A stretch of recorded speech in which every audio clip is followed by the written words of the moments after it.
After shooting your image, which software are you supposed to take it into before bringing it to Photoshop? That's a question somebody sent to my DM. Let me explain. Lightroom, Capture One, and Camera Raw, they are raw processing softwares. They are softwares that once you bring in your pictures, they will help you process it. You see all the options to tweak your image the way you want before bringing it to Photoshop to come and do your final touching. Once you have a camera, for professionals, they normally put their camera on RAW, except you are not shooting RAW. If you're not shooting RAW, once you drag your image into Photoshop, it will automatically open in Photoshop. But if you're shooting RAW, it's not even possible for the image to open directly into Photoshop. What we normally do before now is we just open all our images in Adobe Bridge. Then from there, when we open in Camera Raw, then we'll process it, then we'll bring it to Photoshop. Then from Photoshop, we'll do all our final work. So that question you asked, what software? If I were you, I would choose Lightroom, Capture One, or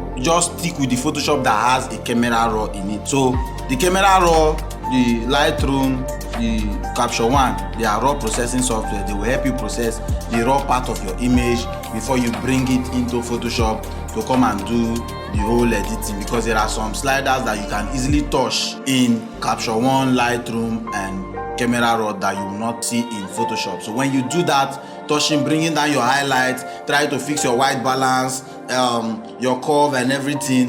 When you know that the image is looking the way you want, then you now bring it to Photoshop where you do your final processing. Hope this has answered your question. You still don't understand? Drop a comment and I will make another video for you. Once again, my name is Romain GT. Share this video so more persons can see it. Peace.